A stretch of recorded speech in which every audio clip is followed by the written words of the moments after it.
તો next question તમને કંઈક આપી રહ્યું છે, ઇઝી છે યાર, સરવાળા બાદબાકી છે. મેં જ્યાં સુધી બન્યું ત્યાં સુધી એ જ ટ્રાય કર્યો છે કે તમને તકલીફ ના પડે. સરવાળા બાદબાકી શીખવાડું જેથી કરીને તમને કોઈ પ્રોબ્લેમ થાય નહીં. ચલો, અંગ્રેજી મૂળાક્ષરોના પ્રથમ 13 અક્ષરોને ઉલટા ક્રમમાં લખવામાં આવે છે. તો ડાબેથી 5મા અક્ષરની જમણે 7મા અક્ષરની. તો ડાબેથી 5મા અક્ષરની જમણે 7મા અક્ષરની, ડાબે 9મો અક્ષર. તો ડાબી બાજુ અને જમણી બાજુ એટલે શું થાય? તો કે સાહેબ સરવાળો થાય. 5 અને 7 કેટલા કહેવાય? તો કે 12. કઈ બાજુથી? તો કે ડાબી બાજુથી 12. અહીંયા આવશે ડાબી બાજુથી 9. તો બંનેનો શું થઈ ગયો? ડિફરન્સ. ડાબી બાજુથી 12, ડાબી બાજુથી 9. તો હવે શું આવે? ડાબી બાજુથી ત્રીજો લેટર ધ્યાન આપજો.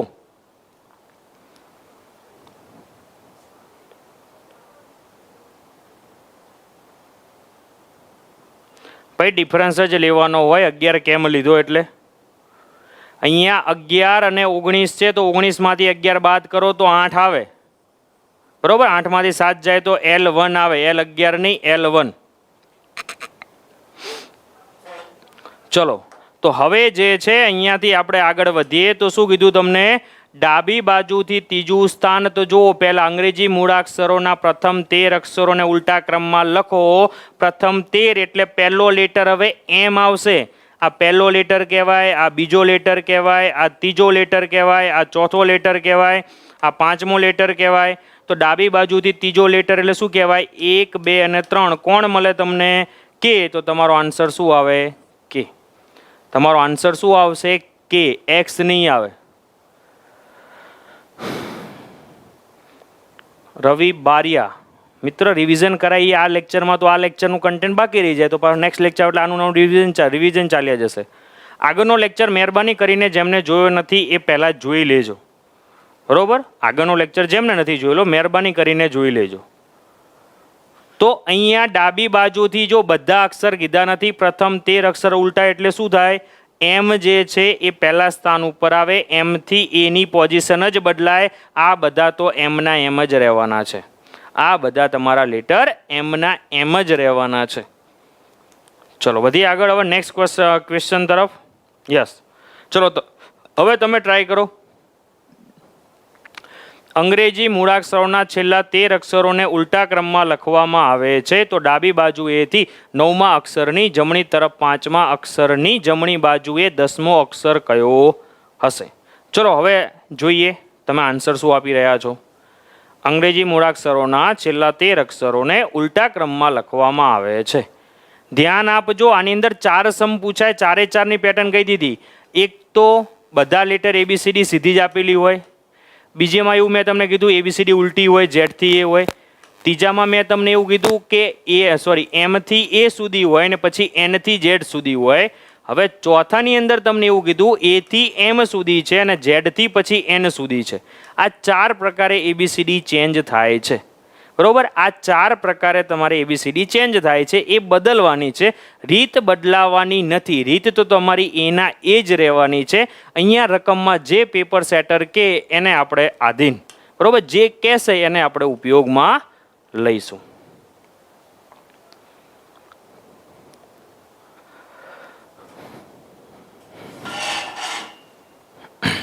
ચલો ઝડપથી આન્સર. ડાબી બાજુથી 9મા અક્ષરની જમણી તરફ 5મા અક્ષરની, ડાબી તરફથી 9મો અક્ષર, જમણી તરફથી 5મા અક્ષરની જમણી બાજુએ 10મો અક્ષર. તો આટલા લેટર તમને આપેલા છે.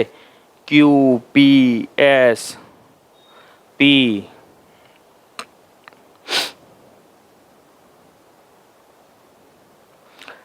હેમ્સ કે જે બી લખ્યું હોય HEMS, બરોબર? હેમ્સ લખેલું છે. મિત્રો આગળનો લેક્ચર તમે જોઈ લેજો. પહેલાં આગળના લેક્ચરમાં મેં કીધું હતું કે અહીંયા ડાબી બાજુ અને જમણી બાજુ હોય તો ડાબી બાજુ જે પહેલાં આપ્યું હોય ત્યાંથી જ તમારે લખવાનું છે, બરોબર મિત્રો? અહીંયા જે પહેલાં હોય ત્યાંથી જ તમારે લખવાનું છે. સંખ્યા મોટી કે નાની તમારે જોવાની નથી. તો હવે આમાં શું આન્સર આવે? તો ડાબી અને જમણી. તો અહીંયાથી તમે સિમ્પલ જુઓ, ડાબી અને જમણી એટલે થાય સરવાળો. 9 અને 5 કેટલા થઈ જાય? 14. કઈ બાજુથી? તો જે પહેલાં આપ્યું હોય ત્યાંથી એટલે ડાબી બાજુથી. હવે જમણી બાજુથી તમને આપેલું છે 10. તો ડાબી અને જમણી એટલે પાછો સરવાળો થાય. 14 અને 10 કેટલા થઈ ગયા? 24. કઈ બાજુથી? તો કે ડાબી બાજુથી. તો ડાબી બાજુથી 24મો લેટર. હવે ધ્યાન આપજો. કેમ 24મો લેટર છે? તો અહીંયા થોડાક પ્રોબ્લેમ થશે. અહીંયા એમ સુધી 13 બરોબર છે, અહીંયા સુધી કોઈ જ પ્રોબ્લેમ નહીં. હવે 14મો લેટર જે છે ઝેડ આવશે. આ 14 નંબર ઉપર આવશે, આ 15 ઉપર આવશે, 16 ઉપર આવશે, 17 ઉપર, 18, 19, 20, 21, 22, 23 અને 24 ઉપર તમને કોણ મળશે?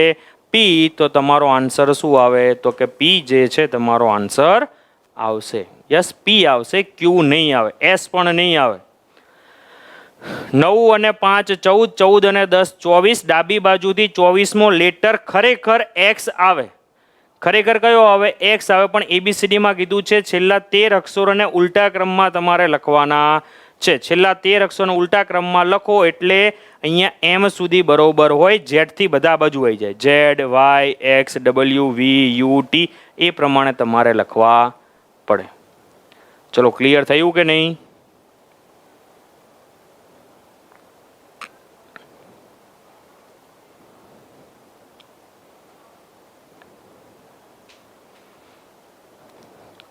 પ્રવીણભાઈ, પહેલી વખત લેક્ચર ભરી રહ્યા છો?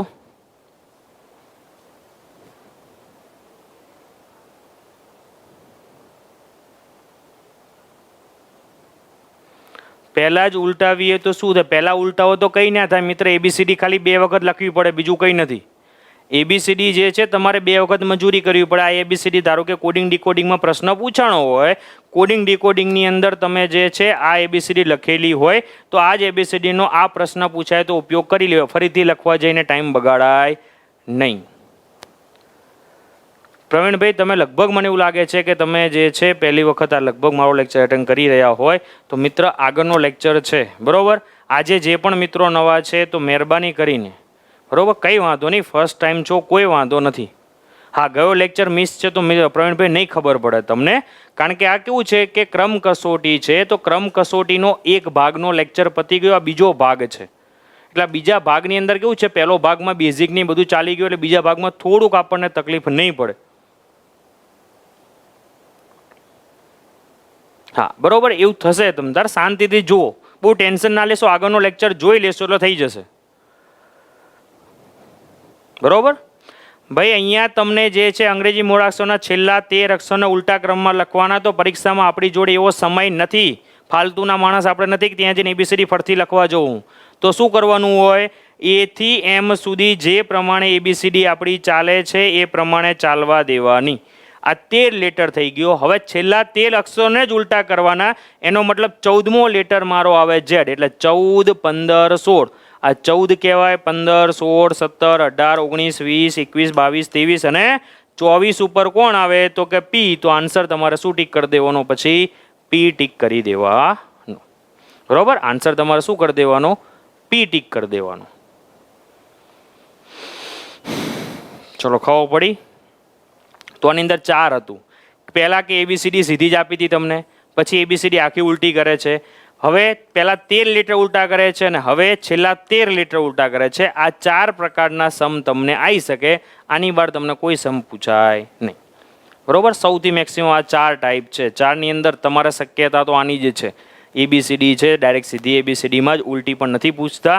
આ બધું તો રેર કેસમાં આવી શકે, પણ આપણે આ જોયેલું હોય તો આપણને તકલીફ પડે નહીં. ચલો, અહીંયા સુધી ક્લિયર થઈ ગયું તો આપણે આગળ વધીએ. ચલો મિત્રો, ઝડપથી કોમેન્ટ કરી દો અહીંયા સુધી ક્લિયર છે તો આપણે આગળ વધીએ સેશનને. તો યસ, વેરી ગુડ. ચલો આગળ જોઈએ. તો હવે નેક્સ્ટ જે છે પ્રશ્ન કંઈક આ પ્રકારે આવી રહ્યો છે.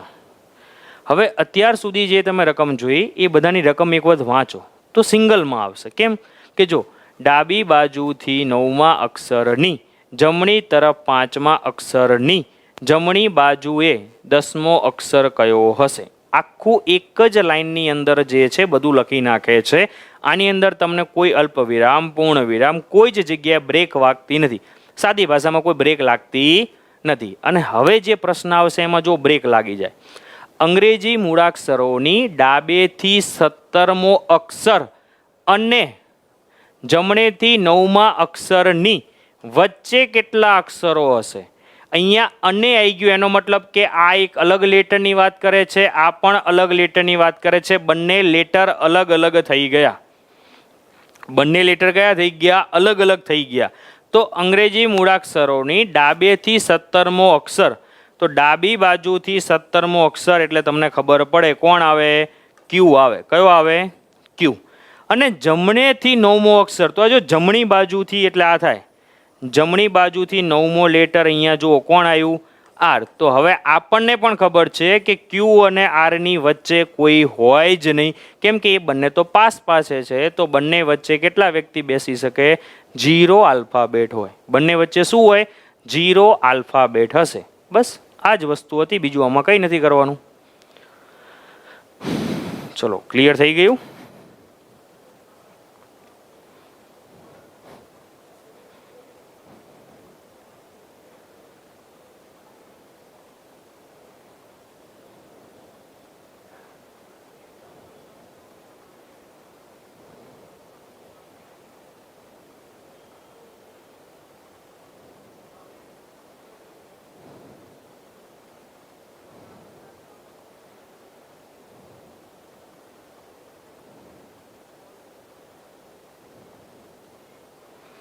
ચલો ડન. યસ, કોન્સ્ટેબલનું આજે પરિપત્ર આવ્યું છે કે 101 થી 10 ફોર્મ ભરાશે. હર્ષદ ભોઈ, મેં પહેલાં જ કહી દીધું મિત્ર, કોન્સ્ટેબલના ફોર્મ ભરાવાની તારીખ 1/10 થી લઈને 26/10 સુધી તમને કીધું છે. પરિપત્ર આવી ગયું છે, તો બસ કોન્સ્ટેબલવાળા તૈયાર થઈ જાઓ હવે, બરોબર? પછી એવું ના કહેતા સાહેબ તૈયારીનો ટાઈમ ના આપ્યો ને દોડવાનો ટાઈમ ના આપ્યો ને ફલાણું ને ઢીકણું, એ બધું આપણે નહીં જોવાનું.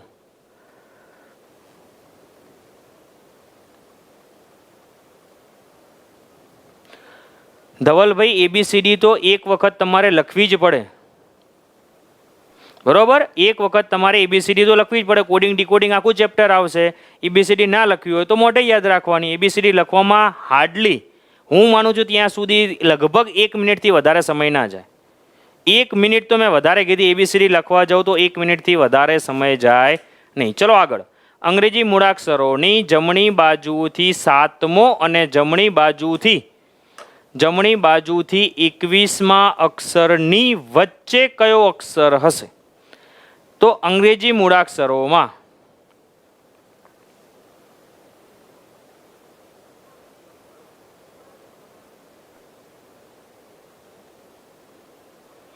ભાઈ કોન્સ્ટેબલ વિશે તમારે જે પણ ચર્ચા હોય મિત્રો, કોન્સ્ટેબલની રિલેટેડ તમારે જે પણ ચર્ચા હોય, રાત્રે 8 વાગે યુટ્યુબ ચેનલમાં જ્ઞાન એકેડેમી જ્ઞાન લાઈવ યુટ્યુબ ચેનલમાં આવી જજો. બધા જ પ્રશ્નોનું તમને નિરાકરણ મળી જશે મિત્રો, બરોબર? હા, પહેલાંથી પેપર મળે ત્યારે લખી શકો એટલો સમય તો હોય છે, ગભરાશો નહીં. ચલો, અહીંયા શું કીધું? અંગ્રેજી મૂળાક્ષરોની જમણી બાજુથી 7મો અક્ષર, તો જમણી બાજુથી 7મો અક્ષર એટલે આ કહેવાય જમણી બાજુથી. જુઓ, જમણી બાજુથી 7મો અક્ષર એટલે કહેવાય ટી. અને જમણી બાજુથી 21મો અક્ષર, તો જમણી બાજુથી 21મો અક્ષર એટલે કહેવાય એફ. કયો કહેવાય? એફ. તો ટી અને એફની વચ્ચે કોણ હશે? ટી અને એફની વચ્ચે કોણ હશે? તો અહીંયા જુઓ, સરેરાશ નામનું આવે છે, આ 7 નંબર ઉપર છે, આ 21 નંબર ઉપર છે. 2 નંબર હોય, એવરેજ કાઢવી હોય તો શું થાય? 7 + 21 ભાગ્યા 2. 21 અને 7 થાય 28 ભાગ્યા 2 એટલે કહેવાય 14. 14 નંબરના સ્થાન ઉપર તમારે જોવાનું. તો અહીંયાથી 14 નંબરનું સ્થાન ઉપરથી ના જોતા નીચેથી જોજો, કારણ કે અહીંયાથી ગણતરી કરીએ છીએ. તો 14 ઉપર આપણને કોણ મળે છે? એમ. તો એક્ઝેક્ટ બંનેની વચ્ચે કોણ બેઠો હશે? તો એમ નામનો વ્યક્તિ બેઠો હશે, એન નહીં. જો કેમ? તો કે 1 2 3 4 5 6 અને 7મો. અહીંયાથી જુઓ તો 1 2 3 4 5 6 અને 7. કોણ બેઠું હશે? એમ. ભૂલ પડવાની શક્યતા અહીંયા એ છે કે તમે નીચેથી ગણતરી કરી રહ્યા છો તો ઉપરના જોવાના નહીં. ઉપરની ગણતરી કરો તો એફનો નંબર 6 કહેવાય, ટીનો નંબર 20 કહેવાય. 20 અને 6 26 ભાગ્યા 2 એટલે 13. 13 ઉપર પાછો તમને એમ જ મળે, બરોબર? 13 ઉપર પાછો તમને શું મળવાનું છે? એમ જ મળવાનો છે. ચલો, તો બંનેની એક્ઝેક્ટ વચ્ચે કોણ આવે? તો કે એમ આવશે. બંનેની એક્ઝેક્ટ વચ્ચે કોણ હોય? એમ. ચલો આગળ. જો પ્રોફિટ શબ્દના અક્ષરો મૂળાક્ષરોના ક્રમમાં મૂકવામાં આવે છે તો કેટલા અક્ષરોની સ્થિતિ બદલાશે નહીં? કેટલા અક્ષરોની સ્થિતિ બદલાશે નહીં? કેટલા અક્ષરોની સ્થિતિ બદલાશે નહીં? હા, 100% આ રીતે થઈ શકે, મેં ક્યાં ના પાડી. બરોબર. અહીંયા છે જમણી બાજુથી 7મો, જમણી બાજુથી 21મો. તો જમણી બાજુ 7 અને 21 આર માઇનસ થાય. જમણી બાજુથી 14મો લેટર એટલે તમને એમ જ મળે. જમણી બાજુથી 14મો લેટર પણ તમને શું મળે? એમ જ મળે. કેમ કે જમણી બાજુથી 7મો, જમણી બાજુથી 21મો, બંનેનો ડિફરન્સ કરો એટલે તમને મળે જમણી બાજુથી 14મો. તો આ જમણી બાજુથી 14મો લેટર એટલે અહીંયા તમને આ મળશે. બરોબર. ચલો, તો અહીંયા જે છે તમને કીધું છે પ્રોફિટ, PROFIT. હવે અહીંયા એવું કીધું છે અંગ્રેજી ડિક્શનરી પ્રમાણે તમે ગોઠવો. અંગ્રેજી ડિક્શનરી પ્રમાણે ગોઠવવાની વાત કરે છે એટલે પહેલાં ABCDEF, GHIJKLMNOPQRST. બરોબર. તો પહેલાં F આવે, પછી I આવે, પછી O આવે, પછી P આવે, પછી R આવે. તો O અને O, T અને T, મતલબ બે એવા શબ્દો છે જે O અને T છે એ બદલાતા નથી. એના સિવાય બધા જ લેટર જે છે તમારા બદલાઈ રહ્યા છે. બરોબર. બે લેટર જે છે બદલાતા નથી. તો કે ઓની જગ્યા જો ત્રીજા નંબર તો અહીંયા પણ ત્રીજો નંબર, ટી છેલ્લે તો અહીંયા પણ ટી છેલ્લે. એનો મતલબ બે લેટર તમારા બદલાણા નહીં. તો આન્સર તમારે શું ટીક કરવાનો? 2. બે લેટર તમારા ચેન્જ થશે નહીં. ચલો વધીએ આગળ. તો નેક્સ્ટમાં જે છે યસ, હવે થોડુંક અહીંયા ધ્યાન આપજો. અહીંયા જે રકમમાં કીધું છે નીચેની શ્રેણીમાં 5 નંબરના અંકની તરત પહેલા એકી સંખ્યા નથી એવી કુલ કેટલી સંખ્યા હોય? તો તમને એવું કહે છે કે 5 છે એની પહેલા, આની પહેલા એકી સંખ્યા હોવી જોઈએ નહીં. હવે એકી સંખ્યા ના હોય તો શું હોય? ભાઈ સાહેબ બેકી સંખ્યા જુએ ને. એકી સંખ્યા ના હોય તો અહીંયા કઈ સંખ્યા જુએ? તમારે બેકી સંખ્યા જોઈએ. નિયમ અહીંયા કન્ડિશન આપણને આપી છે, કન્ડિશન 1 આપી છે. કન્ડિશન શું કહે છે? 5 નંબર અંકની તરત પહેલા એકી સંખ્યા હોવી જોઈએ નહીં.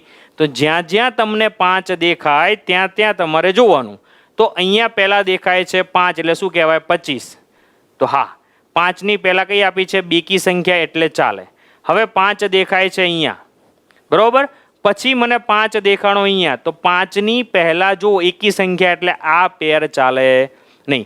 આગળ જોયું 95 એટલે આ પણ પેર ચાલે નહીં. આગળ જોયું તો 35 આવ્યું એટલે આ પણ પેર ચાલે નહીં. તો અહીંયાથી ખબર પડી કે એક 25 અને 85, ખાલી મને 2 જ પેર મળી. કેટલી પેર બની? 2 જ પેર બને છે, જેમાં આ કન્ડિશન સાચી પડે છે. હવે અહીંયા કન્ડિશન કંઈક અલગ અલગ આવી શકે. કન્ડિશન કંઈક અલગ અલગ ઘણી બધી આવી શકે. આપણે જે શક્યતા છે આવું કંઈક થઈ શકે. તો આવું કંઈક 5 હશે, એની પહેલાં જે છે બેકી સંખ્યા ફરજિયાત, એના પછી જે છે એકી સંખ્યા ફરજિયાત હોવી જોઈએ. આવો કયો નંબર મળે? નંબર લખજો તો આપણને ખબર પડે. બેકી 5 છે એની પહેલાં બેકી સંખ્યા હોવી જોઈએ, 5 છે એના પછી એકી સંખ્યા હોવી જોઈએ.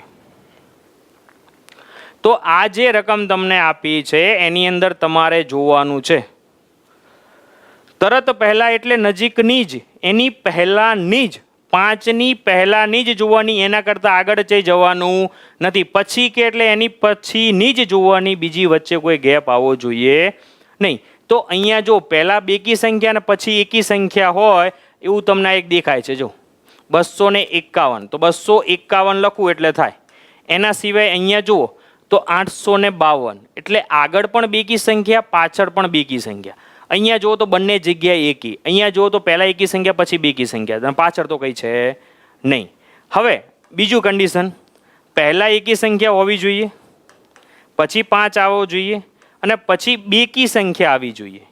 પહેલાં એકી સંખ્યા, 5ની પહેલાં એકી, 5ના પછી બેકી સંખ્યા, એવી કઈ સંખ્યા મળે છે? ચલો ત્રીજો પ્રશ્ન જોઈએ. તો બંને જગ્યાએ બેકી સંખ્યા હોવી જોઈએ, બંને જગ્યાએ એકી સંખ્યા હોવી જોઈએ.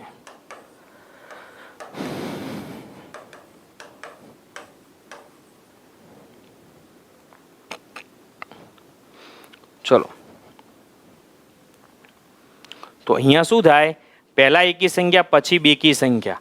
તો પહેલા એકી સંખ્યા આ નથી એટલે આ પેર બને નહીં, આ પણ પેર બનશે નહીં. હવે અહીંયા 157 આયા એટલે શું કહેવાય, આ પણ પેર બને નહીં. હા, 956 બને. કેમ કે પહેલા એકી સંખ્યા છે એટલે 9 આવે, પછી 5 આવે, પછી શું આવે 6. તો આન્સર શું મળે આપણને 956. Very good. ચલો, બંને જગ્યાએ બેકી સંખ્યા હોવી જોઈએ. આગળ પણ બેકી સંખ્યા, પાછળ પણ બેકી સંખ્યા. તો અહીંયા શું મળે 852. સરસ, 852 આ જે સંખ્યા થઈ ગઈ બંને જગ્યાએ. હવે બંને જગ્યાએ એકી સંખ્યા હોય તો બંને જગ્યાએ એકી સંખ્યા વાળું આ છે 157. તો આ પ્રકારે તમને અલગ અલગ કન્ડિશન આપી શકે. કન્ડિશન તમને જે પણ આપે ખાલી અહીંયાથી તમારે જોવાની જ હોય છે કઈ જ છે.